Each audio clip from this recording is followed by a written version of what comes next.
The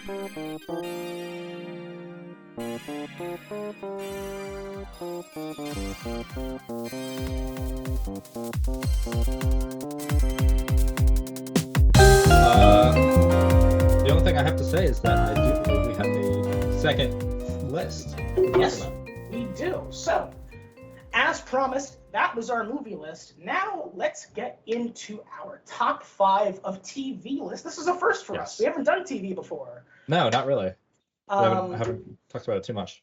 yeah, but I'm very excited about this because honestly, and I confessed this to you before we started rolling, I think I'm kind of more excited for the TV list this year than I am for the movie list. I mean, we're getting some really exciting and interesting TV coming up in the rest of this year that I'm very excited to talk about. So, yeah, do you want to lead us off once again? Sure. So for now, my number 5, I have Quiet on Set. This is a documentary series that kind of catalogs a lot of the kind of dark secrets that have happened on the Nickelodeon sets and a lot of the tragedies. And I'll admit this is not a series that I'm excited about. It's not one that I'm like looking forward to watching, but I do feel like, especially as someone in my position going into the industry, it is one that I need to watch. And so I just felt like it had to be included on this list. Definitely, yeah. Very heavy stuff. I mean, it's really getting into a lot of the abuse suffered by a lot of these kids who worked on Disney Kids Show or abuse, sexual abuse. Yeah. Just the whole situation is very on a lot of very messy. It's Nickelodeon, right? A lot of the Nickelodeon shows. I believe so. I don't know if the series only focuses on Nickelodeon, but Nickelodeon definitely was one of the larger perpetrators. Right. Especially like Dan Schneider. Yeah. Creepy dude. So yeah, no, like I said, very important doc, certainly, and it's been widely talked about recently as well. The past month, 2 months, I think it's come out, in that time frame. So yeah. So I think a very important choice, certainly.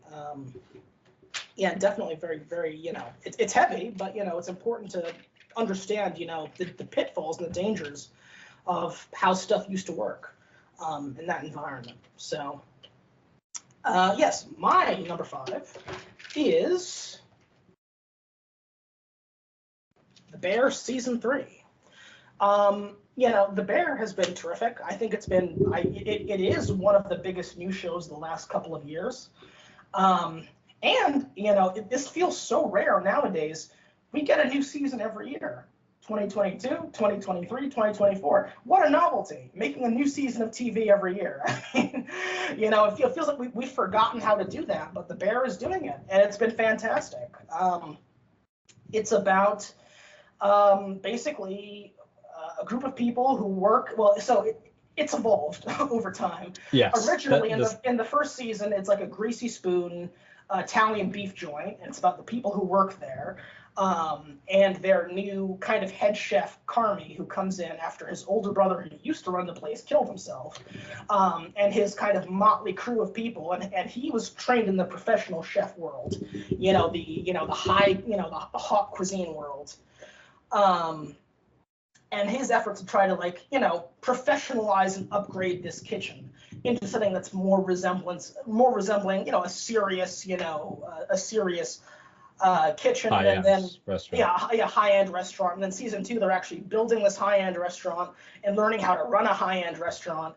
And now season 3, we're full steam ahead. The restaurant is open. How are these people now going to fare in the world of fine dining? It's really well made, fantastic performances, great writing, very gripping stuff, and it's got a heart too. We've talked about that fantastic Christmas episode from last season. Yeah. Which is the only hour-long episode of the show. It's essentially a short film in that way, and it's really, really good. It's one of my favorite episodes of TV from last year. Probably the most chaotic and stressful episode of TV you'll ever watch. But also really funny in a very uncomfortable, nervous laughter type of way. Oh yeah. phenomenal cast in that one episode. I mean, like John Mulaney came out of nowhere, Bob Odenkirk Bob came out of Odenkirk, nowhere, yeah. Jillian Jacobs came out of nowhere. Like all these different, heavy hitters, and just like I don't know, we like literally rewatched that episode on Christmas Jamie Lee specifically, and it Curtis. was Jamie yeah, Lee Jamie Curtis. Lee Curtis. She came out of nowhere. It was just like, man, really good series. Fantastic. I also have this series as my number 4. Oh, okay. Um, So yeah. yeah, it's so good. It's about the restaurant, but the heart of the show is really the characters and the way they interact and develop and grow as people. And um it's very focused on their kind of internal conflicts that really manifest themselves as external conflicts in different ways. Oh yeah. um it's really well done. Really well done. Absolutely. So my number 4, very excited about this, and this is why, like I said, I'm kind of more excited for the TV list this year because this is really exciting. Arcane season 2. Now I have to ask, did you watch season 1 of Arcane? I haven't yet. It's still on my list. Oh boy. Oh man, because you love animation, so you Yeah. have to watch. Reid, listen to me. You I've have to I've watch Arcane. I've already seen video essays on the animation. I've like done everything except just watch the fucking show. You have to watch it. I know, It's and I'm excited too. It's just once again, it's an example of everybody says it's that good, and I can attest it really is that good. yeah, and like everyone keeps yelling at me to watch it. I'm like, I don't want to because they're yelling at me, and then I'm gonna watch it and I'm gonna be like, God damn it, this is so good. I'm telling you, so that's your assignment. You have to watch Arcane season 1. I watched it. I watched it in 2022, and I think the first season came out in 2021. So I watched it a bit after it came out. And listen, I am not. You said you don't have to be like a League player. No. In fact, it's better that you're not. Okay. Because this is what I've heard from people who are League players. I am not a League player myself, and honestly, it's you really do not have to have any knowledge of the League of Legends lore to enjoy this show. They go out of their way to make this its own thing. Yes, obviously the characters are based on League of Legends characters, but it bears no resemblance to what is going on in the games. This is its own story, it's its own thing, and it's really well done. The animation is just it's awesome. It really is very, very, very well done. I'm talking, I would put it just up there with Spider-Verse, honestly. I mean, it's great. It's one of the projects in recent years that's really utilized the blend of 3D and 2D animation. Oh yeah. And kind of this really cool hybrid style that I think is going to be the future of animation, just because it looks so good. It's fantastic, yeah. And like Spider-Verse, they take their time with it. They're not rushing it, and so that's why it comes out so polished and so good. So yeah, the animation is fantastic. I love the characters. I think the first season it's very much a tale of two cities, and I think they do a great job with that story. And it really does build up nicely over time, and the world building is really well done. I'll be honest, for me, when I started watching it, it was a little bit slow to get started.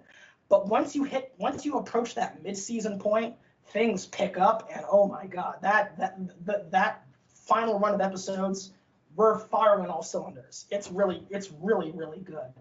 And again, I really surprised myself with how much I ended up caring about these League of Legends characters, because again, I'm not a League player. I've never dabbled in that game at all. And so I have no prior attachment to this world. And I really found myself getting invested, and I really found myself looking forward to seeing where's the story going to go next. It ends in a really deliciously suspenseful place. And so, it's really well done. Fantastic characters, great writing, great story, great animation. The hype is real. I'm telling you, the hype is real. Check this one out. And now in 2024, 3 years after the first season, we're getting a season 2. This is the first poster that they just released for season 2.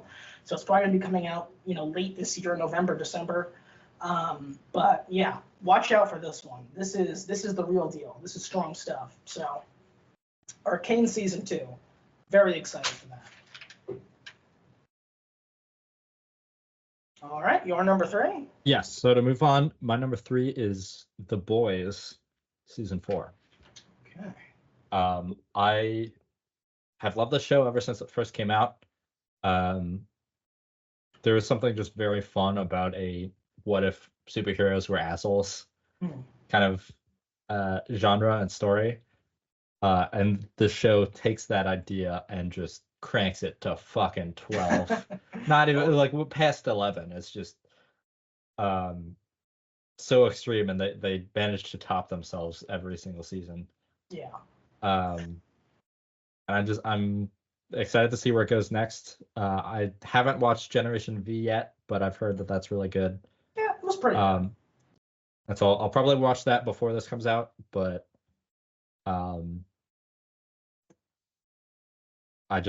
it's such a good show. Definitely. Yeah, I would say Gen V. Maybe I didn't enjoy it quite as much as I wanted to, because I'm a college student myself, so I felt I'm a little bit too close to it to have that sense of escapism. Yeah. But it was good. I would definitely say, if you love the Boys universe, give it a watch. It's definitely enjoyable. And my number 3, speaking of, is also The Boys. Season 4. Okay, so another match. Yeah, third. Yeah, so very, very excited about this. Likewise, The Boys has just been getting better and better as it's gone on. Season 2 was an improvement on Season 1. Season 3 was an improvement on Season 2. It's been fantastic. I've really been surprised how quickly it's become one of my most anticipated shows on TV. And I'm most excited for where we're going with this, because we've got such juicy hanging threads from Season 3. Butcher is dying. We know he's got a limited amount of time left. Yeah. Homelander is now unhinged. He now knows that he can kill people in broad daylight and people will still be with him. People will still support him. Yeah, it's like an embodiment of that one Trump quote. Yeah, I could shoot somebody on Fifth Avenue and get away with it. Yeah. Yeah, and so that's literally what Homelander did at the end of Season 3. And on top of all of that, we have the presidential election subplot, which has been kind of bubbling throughout a little bit in Season 2, more so in Season 3, and now it's at the forefront in Season 4, which is perfect because, of course, this is an election year. So, once again, The Boys, very topical as always. In fact, we saw a still come out a few days ago showing Homelander in court, presumably on trial for the murder that he committed in front of everybody. And obviously, the imagery of that closely mirrors the Trump trial that just wrapped up a few days ago, where he was found guilty on all 36 counts, by the way. So 34. 34, pardon me. I don't want to throw an extra 2 in there. Well, he's only guilty of 34 felonies. Yeah, it's not that bad. Come on, guys. And so, but yeah, once again, The Boys manages to be incredibly topical, incredibly of the moment. And we've just got some of these great plots to pay off in this new season. And so it's going to be crazy. The trailer looks crazy. And we're going to see how all the stuff intersects. Victoria Newman, are we going to see the head popper, a supervillain, be elected president? Well, vice president, but let's be honest, she's going to find a way to become president. If the president's head explodes, then... Exactly. Elected president of the United States, what is Homelander going to do now that he's unleashed? It seems like this is going to be The Boys' Civil War, essentially. This is going to be The Boys' answer to Marvel's Civil War. Yeah. So, very exciting. Very, very exciting. And coming out next week, I think. Next, Thursday, Wednesday or Thursday. So, oh, shit. Yeah. So, there you go. What is your number 2? My number 2 is The Acolyte. Okay. This is the newest Disney Plus Star Wars project. I don't know too much about it, but I believe it's pre-Empire, so before Episode 4. After Episode 3, I think, or is it even before? Well, Episode the Acolyte is set during the High Republic, so this is well before the events of even the prequels. Oh, cool. Yeah. Okay, so it's even pre-Episode 1. Oh yeah. But I believe it's a bunch of Jedi have been getting killed, and they believe it's some kind of Sith person, and they're chasing this person, I don't fully know, but it stars the lead from Squid Games. Yeah, Lee Sung Jin, I think it is. Yeah, yeah. I just from the bits I've seen, it looks really cool. And I just, I know you don't really share the same view, but I feel like the Star Wars shows have had a really good track record. Hmm. The only exception being the Book of Boba Fett, which was bad. But Yeah. like, every other season of The Mandalorian was really good. I thought Ahsoka was really good. Andor Andor, was, great. award winning. Yeah, So I don't have a reason to believe that this also won't be a really good show. sure. Um, so and just someone who's been keeping up with all the Star Wars shows, I'm excited for this one. Yeah, yeah, it's interesting with the Acolyte because I've been saying for years, I would love to get a proper cool Sith project, whether a movie or a show. And I was really hoping that the Acolyte could be that. But I never got the feeling from the trailers or what I heard about, because I haven't seen it yet, but reviews that I've read about the 2-episode premiere that just came out yesterday, that it's not going to be that show that I want. I want a dark side Sith show, because I think the High Republic is the perfect time to set that kind of show in. It's Yeah. hundreds of years of peace, basically. The Jedi are at the height of their power, and I want a Sith show which shows the percolation of evil in the shadows. I want Sith temples. I want dark side recruits, and I want to expose kind of the stagnation, and I want to take advantage of the stagnation and corruption and hypocrisy of the Jedi. I want to lean into that. I want to see a show from a Sith perspective, really. And I think that this could have been a great opportunity to cast, which, once again, what I've always been asking for, a really badass Sith female like Asajj Ventress. How cool would it be if we got a Ventress show? I know Disney's not going to do it because it would be way too brutal, but that's the Sith show that I want. Yeah. And so, that's my ideal Sith show.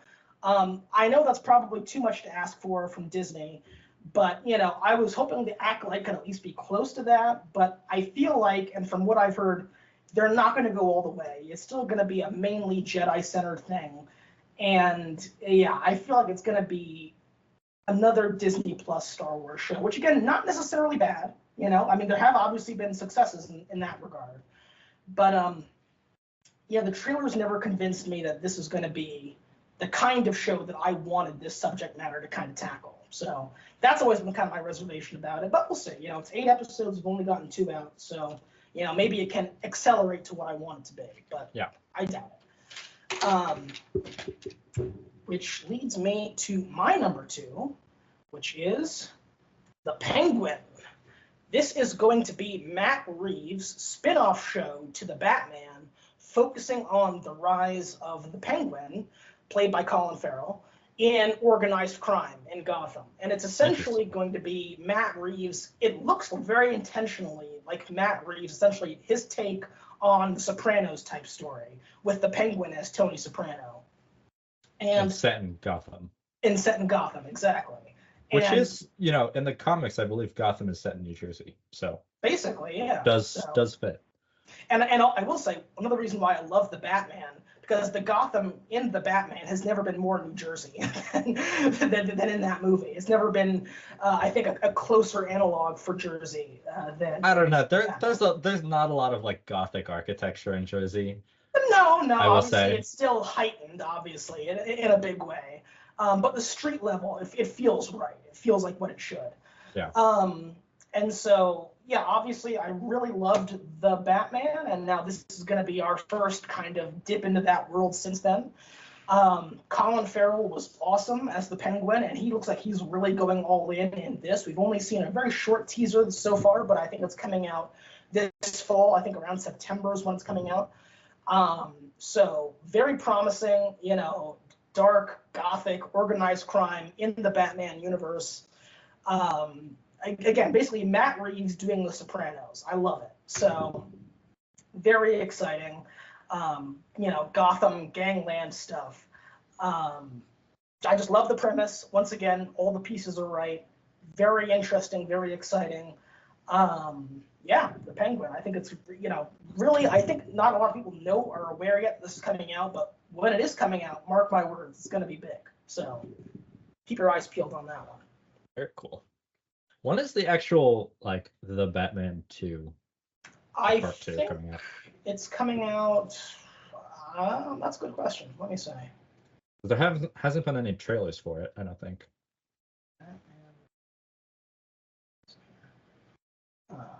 Future.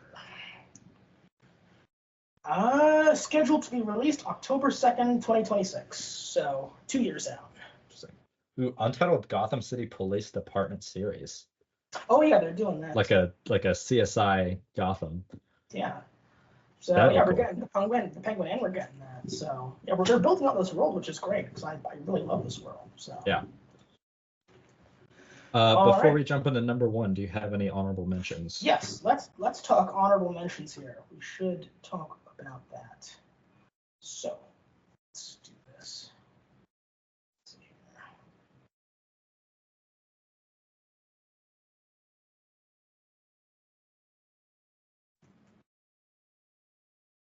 So yes, my honorable mentions, I only have one on this list, and that is Fallout. And it's only an honorable mention because I have already seen the Fallout series, so I can't say it's something that's unknown to me. But so far this year, Fallout has been my favorite TV of 2024. I absolutely adore that series. I was sucked in from episode 1. It held my interest all the way through. Fantastic sets, fantastic costumes, fantastic world building, great story. Love these characters. Everything about Walton Goggins as the Ghoul is just the most badass thing ever. I think Ella Purnell as what's her name? Lucy as the Vault Dweller who goes out in the wasteland is fantastic. I don't have a ton of experience in the Fallout games, but I've always found the Fallout lore very interesting. I've always found that world very interesting. And you don't have to be a fan of the games. You don't have to be a major player of the games to love this series. But if you are a major player of the games, there is so much here that's going to be rewarding to you. So much that you're going to recognize, so much that you're going to pick up on. They get the factions right. I think the Brotherhood is done really well. It's just, it really is just a real triumph and of world building and just immersive storytelling in that way. And it's not surprising because the team behind Westworld is also working on this show. And so that's, I think, a big part of why they were able to get so much right. Yeah. And I'm very excited for what's coming up next in season 2. I don't think it's a spoiler to say that in season 2, so season 1 takes place primarily in the California wasteland of Los Angeles.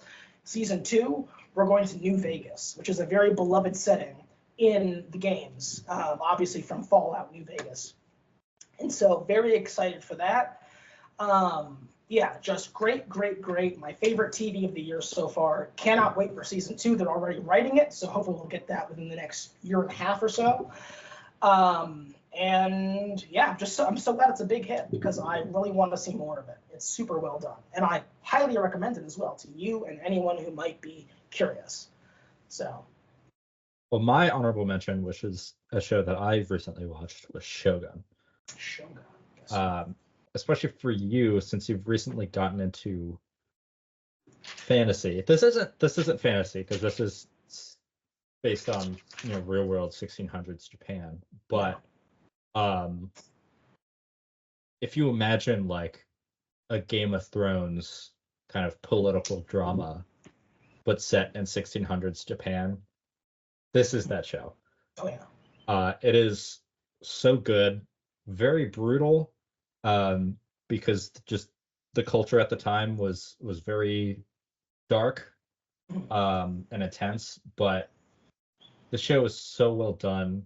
The acting is top notch from everyone. The story is great. The action is great. Like I personally, I think you would really like this show. I've heard nothing but great things from it. So I do plan to watch Shogun at some point because I've heard wall-to-wall praise for it. So I will check it out, definitely. Yeah, it is phenomenal. Absolutely. Yeah, but that is a show I have seen. So a show that I haven't seen that I do want to place at my number one slot Okay. is Fallout. Okay. Good choice. Yes. You know, as I've heard from you, everyone that I've talked to about this show has just said amazing things about it.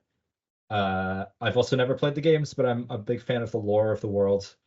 And like I've seen clips of Walter Goggins in the show, and I loved him in a lot of the other roles he's been in. So like, I don't have a reason not to like the show.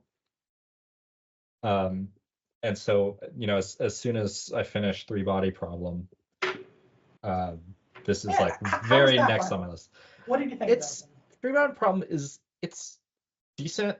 Did you notice that thing I told you would notice? What is the thing that you told me I would notice? About how the season should have ended at episode 5, but then it keeps going for 3 more episodes? Yeah. I don't know. I didn't feel that way so much, but I think that'll depend also on the last episode, which I'm watching tonight. Okay.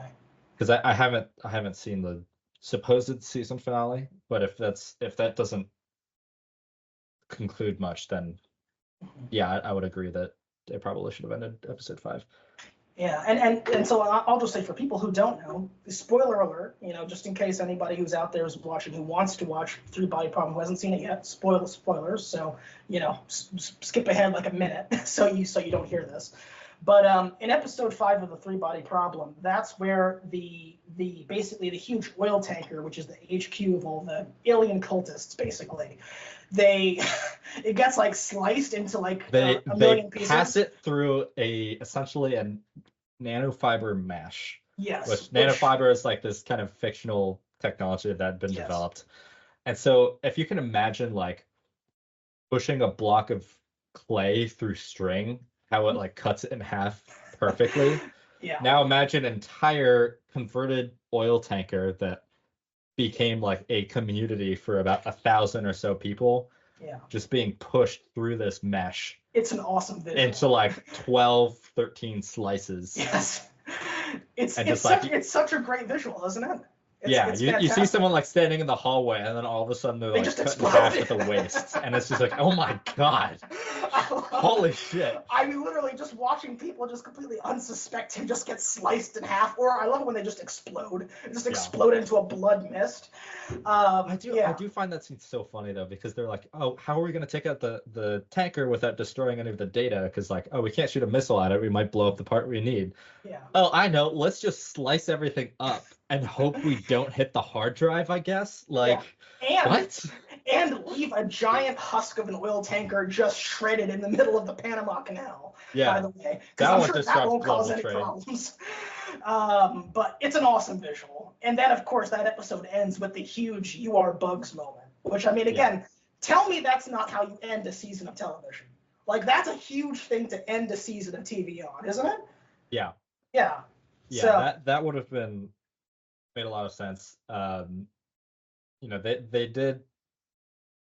I do think that, like, launching this steps program, I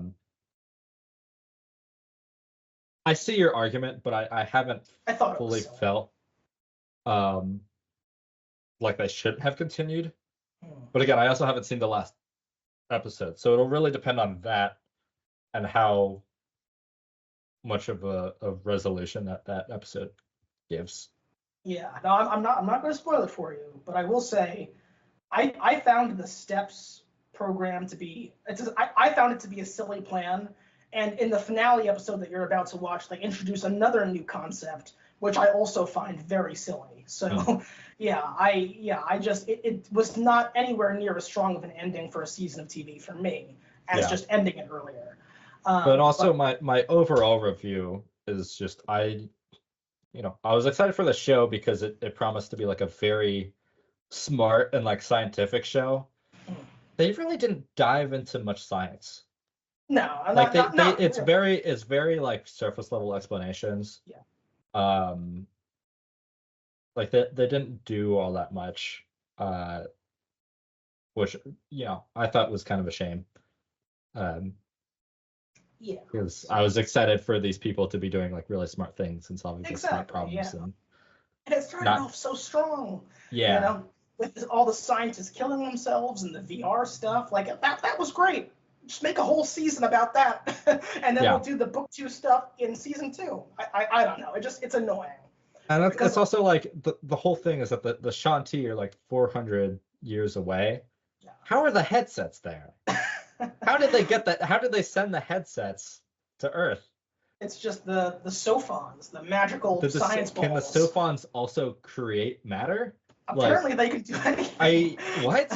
The sophons can do whatever the writers say they can do. Yeah, So, that part felt really yeah, dumb. And I was also just like, oh, this is cool. Like they've been contacted by some kind of like the premise sounded really interesting, where it's like, oh, they've been contacted by some kind of alien species requesting them to solve this three body problem that like doesn't have a solution, and then they just don't solve it, yeah, and they're like, oh, it's you can't solve it, and like maybe that's true mathematically. I'm not familiar with the problem, but like narratively, that's a very boring answer. yeah. I Um, and like also, the entire reason that they were able to make contact with the aliens is because they sent a radio signal into the sun yes. and the sun amplified it. That's not how that works. The sun sends out its own radiation that absolutely drowns out any signal that goes It anywhere would near it. destroy it. Yeah. It would, yeah. So like, okay, But it's a sci-fi show, so I mean, yeah, you it's can hand wave that stuff to a yeah, certain extent. that I was like, okay, that's fine. But yeah, that's the other reason why again, I know this is not about the three body problem, but I just want to say this one last thing. Another reason why I'm so frustrated by the last three episodes is because I wanted to spend more time with the ideas in the first five that were so interesting. I Yeah, wanted to spend more time with the Red Sun program and the idea of this woman who is secretly communicating with the aliens, who's actually sympathetic with them coming to Earth and killing everybody. I wanted more time with the cool VR stuff because all the visuals in the VR worlds were fantastic. I wanted more time with the whole cultists that sprang up who were also supporting the aliens. I wanted more time with Jonathan Pryce talking to the aliens and like giving them information about the human race. I wanted more time with all that stuff, and we got shortchanged on that stuff again to get into the episode 6, 7, and 8 stuff, which again just it feels like a major jumping of the shark for me, and it gets silly. So yeah. yeah, so that's my thing. I wanted more time with the cool stuff and less time with the other stuff. That was another thing too. They're like, oh, how do we reach them using technology we have today? And Yeah. then one of them is like, oh, we can like do cryo freezing. And like, that's not technology we have today. What are you No. talking about? Yeah, That's like I years said, away. yeah, What? it goes some silly places And they're after like, that episode imagine we 5. have a set of bombs between us and the Shanti. And it's like, okay, it's gonna take you like 1,000 years to get a nuke all Also, that far away. That also doesn't make any sense. at the end of episode 5, it's world knowledge that aliens exist and they're coming to kill us all. And then in episode 6, the only explanation or really exploration of the effect that has on the world is we get a very quick montage, a very quick news montage at the start of episode 6, talking about some global reactions, and then there's unrest going on. And they're like But in a store that's been robbed. yeah, exactly. But again, And that should be also, it's global knowledge that the aliens won't be here for 400 years, too. exactly. And So, so, like, but again, but that's a thing that you should leave the audience waiting on in season 2. How is the planet gonna react to the knowledge that aliens are coming to kill us all? Maybe it's not for a long time, but they are coming. We should have, it's probably going to take at least 2 more years to get season 2. That should be 2 more years of rampant speculation about how that's going to go down. Instead, it happens immediately, and it's yeah. pretty late, honestly. And also, So like, they made an entire series about, what is it like if you know ahead of time the world's going to end. And there's this series about, like, an asteroid that's heading to Earth. sure. And there's, like, no way to, I think it was literally Don't called Look Up. Extinction. No, No, well, it well, wasn't Don't Don't Look Look Up is a Up. movie, But that was a really good movie, but I think yeah. there was a literal TV show. It was called like Extinction or something like that. Oh yeah. And it was just about like the world knows that this asteroid is coming, and it's like, how do you spend your last day? If you can make like 8 to 12 episodes of television about that, you could do an entire season, or at least like a couple more episodes on how does the world react to there are aliens and the aliens are coming. Exactly. That's what I'm But saying. So yeah, So anyway. no, I agree with that. Yeah. So it's enjoyable. It's not my favorite show. Sure. I'll say that. But yes, my number one pick. Very, very, very excited. And you know it had to be House of the Dragon season 2. House of the Dragon season 2 was always going to be my most anticipated show of 2024. The first season of House of the Dragon came out in 2022, and that's really what opened the door for me to getting into Game of Thrones at all. Because honestly, I had never watched the Game of Thrones show before watching that. All I had seen the Game of Thrones before that was when the final season was airing, the much maligned season 8. I remember because that was being so that was being so intensely talked about. I did get curious and I did watch the Battle of Winterfell, and I watched all the way through to the end. And a lot of I watched the very last episode we had a watch party with some of my cousins who were Game of Thrones fans. And me, as someone who, once again, I had heard Game of Thrones was so great for so many years, watching this thing that they had loved so much just get torn down and destroyed, as someone who I always assumed it must be overrated, was pretty funny to me. Yeah. And so, so that was pretty funny. But that's all that I had never, that's all I'd seen of Game of Thrones. I had never seen good Game of Thrones before that, and I had never checked it out after that. When House of the Dragon came out, all I knew was that this is going to be the new Game of Thrones thing. And so I thought, you know what? Whatever. I'll watch the first episode. I'll see what all the fuss is about. And I loved it. And then I kept watching the season, and it was awesome. And that's when it finally clicked. Oh, this is what Game of Thrones must have been like when it was really good. And sure enough, after that, I did watch the entire Game of Thrones series, and that's when I knew, oh yeah, Game of Thrones really was the best TV show on earth for a time when it was at its peak. And so House of the Dragon really is what opened the door to all of that for me, and showed me how cool this world can be, how cool the world of Westeros can be when it's done really well. And I think it was phenomenally well done. And for the past, year and a half waiting for season 2 to come out, I've just been watching theory videos. I read the book, the book that it's based on, Fire and Blood, I've read twice now. I've started reading the main A Song of Ice and Fire books. Like, all of that happened because of this show. I've been that excited for the new season, and it's finally coming out June 16th, I think it is. Sunday, June 16th. So just another week and a half to go. I am so excited. It's going to be huge. The Targaryen Civil War is starting now. It's going to be full on the Dance of the Dragons. It's just, I mean, I don't need to tell you. You already know. It's the drama of a civil war within a family and the violence of dragons flying around blowing shit up. Yeah. What more can you ask for? It's just fantastic. And the performances were fantastic in season 1. The writing was fantastic. The direction was fantastic. I mean, they're sparing no expense with this show, and it shows. Having read the books, I think I've got a pretty good idea of what big battles were in store for in season 2. I'm very excited for that. I'm very excited because I know what's going to happen in episode 1, season 2, episode 1.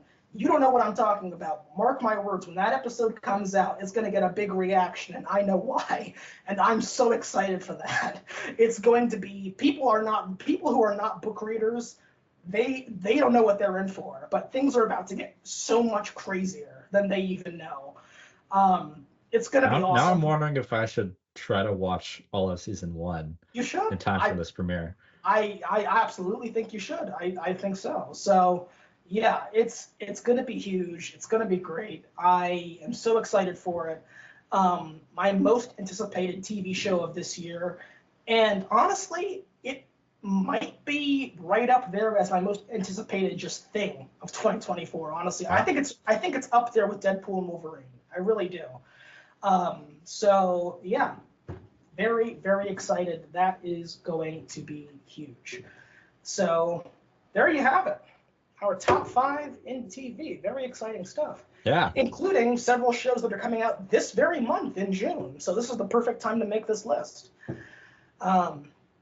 So yeah, I would definitely say check out House of the Dragon, but your assignment is still Arcane. You gotta watch that. Yeah, I know. I still need to make a Letterboxd profile too.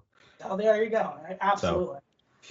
So, but there you are. I thought I was done with assignments. That's what my degree says. It says I don't have to do homework anymore. No, you're not done with podcast assignments, my friend. You son of a bitch. Not at all. But yes, there you go. That is our top 10 in movies and TV for this year. We've got some really exciting stuff coming up. So. Great stuff. Yes. There you have it. It's been, well, one, I can't see you. Oh dear. But two, it's been so long since we've done one of these. I don't remember how we end them. Yes, I apologize. I'm not sure why you can't see me. That is very strange. Can you see you? I cannot. I'm seeing a. Oh, there we go. There we go. Yeah, there we go. I'm back. How long was I gone? No. I'm gone again. Oh dear. Oh dear. Let's try that one more time.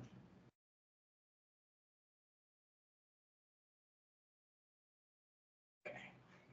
Am I back? Are we good? I think you're good. Yeah. Okay. Yes, indeed. All right. So yeah, very exciting stuff. Any closing thoughts on what's coming up this year? We got a lot of great stuff to watch. I'm sure we'll have some great reviews coming out, great trailer reactions coming out. And I think 2025 is going to be even better. I think so. Well, there you go. This is our message to you. Observation Conversations is back. We're back in the saddle, back in action. Oh, well, I'm not back. Damn it. Because I'm gone again. All right. Well, I guess we better wrap this up then. All right. Well, I'll keep trying this. But yeah, Reid, do you want to close us out here? Thank you so much for watching. It's so good to be back. We really appreciate any and all support. If you want to leave a like or a comment, if you made it this far, thank you. And we look forward to talking to you again. Very soon. We will be back with new videos very soon. All right. With that, thank you all so much for watching. And, well, Reid, you better wave us out. Bye. Bye, everybody.